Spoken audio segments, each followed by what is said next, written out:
Berkaitan dengan penangkapan 12 orang terduga teroris di Solo Raya, kami akan langsung menanyakan bagaimana pengembangannya bersama dengan juru bicara Densus 88 Kombes Pol Aswin Siregar. Selamat siang, Bang Aswin, apa kabar? Selamat siang, Mbak Tiara. Alhamdulillah sehat. Bang, untuk penangkapan 12 orang kemarin di Solo Raya ya, Kota Solo dan juga sekitarnya. Sejauh ini Ya, temuan dari Densus 88 seperti apa, Bang Aswin? mereka ini adalah kelompok yang tergabung di dalam yang kita sebut namanya Kordimah Timur, ya, regional Solo, yang selama ini berfungsi sebagai divisi pengamanan dan membantu para pelarian, begitu ya. Nah, jadi ada yang sebagai korwilnya, kemudian ada yang sebagai toliah atau orang yang menyembunyikannya, gitu ya. Ada juga yang bertugas sebagai bendahara dan sekretaris. Jadi dari 12 orang ini variasi perannya di dalam struktur Jamaah Islamiyah itu beragam, tapi keseluruhannya merupakan kelompok yang tergabung atau yang berafiliasi dengan Jamaah Islamiyah untuk Kodimah Timur regional Solo. Bang, itu kan mungkin ada jumlah-jumlahnya ya. Barangkali Bang Aswin ada data yang lebih detail begitu untuk semacam di Sukoharjo ini kan ada 5 orang, perannya apa saja? Apakah ada data itu, Bang Aswin? Ada. Juga Tentu lokasi kita memiliki semuanya ya, detail sekali data yang kita miliki, ya. tapi akan saya rangkumkan saja ya. Mm-hmm. Pada dasarnya kegiatan pertama itu kita menangkap 10 orang. Ya, 10 orang itu yang mungkin dalam pemberitaan awal saya juga baca di running text itu ada di beberapa media yang mengutip dari Humas Polri. 10 yang pertama itu semua berada di wilayah Solo Raya ya. Kemudian ada pengembangan satu bergeser ke arah Boyolali, kemudian ada penambahan satu lagi dari pengembangan tersebut yang terakhir ditangkap di Magetan. Jadi totalnya 12.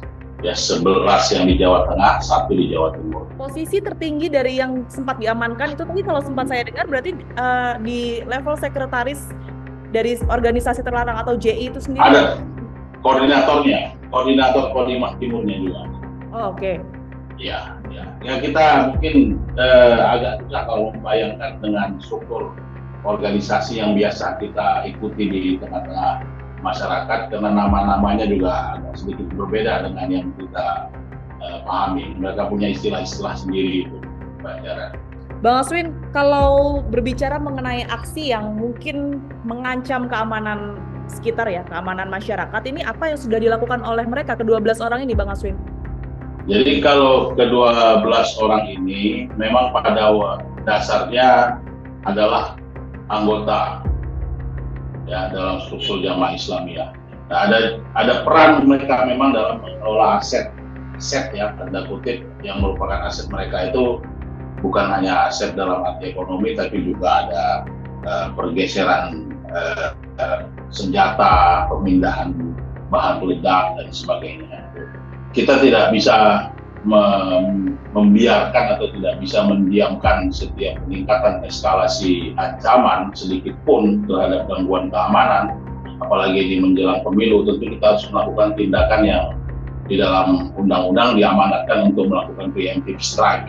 Ya, ketika kita melihat eskalasi itu berubah, maka kita harus melakukan tindakan pencegahan. Artinya memang belum pernah ada aksi terorisme yang kemudian ini dilakukan oleh ke-12 orang tersebut, tetapi rencana itu sudah ada ya, sudah tersusun ya Bang Aswin ya? Kita nggak bisa bicara orang ini, orang yang 12 ini, kita bicara adalah jaringannya.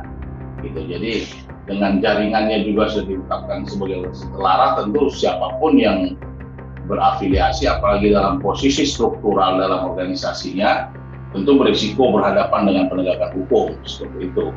Yang lebih sering adalah bahwa yang mereka ini yang mengelola saja, misalnya yang mengelola, pelakunya adalah yang lain, sebagaimana mungkin kita ingat serangan bom bunuh diri di Astana Anyar Bandung tahun lalu, kan sebetulnya banyak orang di belakangnya yang membantu, ada yang menyiapkan, ada yang menginformasikan dan seterusnya, seperti itu. Jadi Ini kan penyidikannya memang dalam satu jaringan gitu. Untuk pimpinannya, Bang Aswin, mereka 12 orang ini di bawah pimpinan siapa sebenarnya? Hampir sama semua ya posisi mereka, Mbak ya. Masih kepada pimpinan JI yang lama, yang saudara PW itu. Sementara ini ada saudara P, ya, saudara P itu merupakan anggota atau koordinator yang kita sebut koordinator maklubin atau koordinator toliah. Koordinator toliah itu koordinator pengamanan para pelarian tadi itu. Kalau kita melihat dari apa yang tadi disebutkan, salah satunya adalah posisi lumayan tinggi seperti bendahara, kemudian juga sekretaris. Ini apakah tidak sebelumnya sudah terlacak oleh pihak Densus setelah sekian lama ini setelah pembubaran dari kelompok JI itu sendiri, Bang Aswin? Nah, itu kan sebuah rangkaian proses penyidikan yang panjang investigasinya. Jadi posisi itu juga sering tidak permanen. Jadi posisi yang ditempati oleh yang bersangkutan sebagai bendahara sekarang belum tentu merupakan bendahara pada waktu periode sebelumnya, sehingga kita melihat ini proses ini kan berganti terus. Keberadaan mereka ini terindikasi oleh apa, Bang? Karena begini, banyak juga pihak yang kemudian ini menyebutkan bahwa ini karena sudah dekat pemilu 2024 begitu ya, sehingga ada ancaman-ancaman dari aksi serangan teroris tersebut ini muncul kembali begitu. Nah, kalau Densus sendiri melihat ini bagaimana?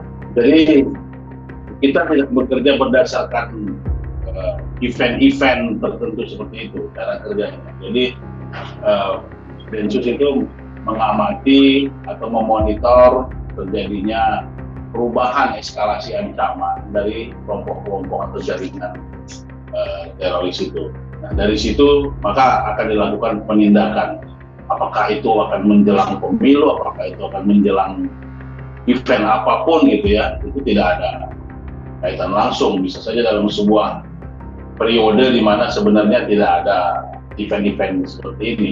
Sejauh ini berkaitan dengan pemilu 2024, Densus melihat tidak ada pergerakan yang signifikan berbau dengan aksi terorisme ini sendiri ya, Bang Aswin? Ada. Beberapa bulan yang lalu kita ada menangkap beberapa orang, masih banyak ya, yang kita sebut kelompok AO. Ya, kelompok AO ini di bulan Desember lalu itu kita amankan, tertangkap sekitar 51 orang tersebar dari Jakarta, Jawa Barat, kemudian Sulawesi juga ada, yang memang punya rencana untuk mengganggu jalannya pesta demokrasi tersebut. Bukan hanya pelaksanaannya, pencoblosan ataupun pemungutan suaranya, tetapi juga kepada aparat atau petugas pelaksananya. Itu ada informasi seperti itu waktu itu. Kemudian kita lakukan tindakan untuk menangkap beberapa orang. Dan setelah itu kita lihat eskalasi tadi terkendali lagi oleh Densus 88.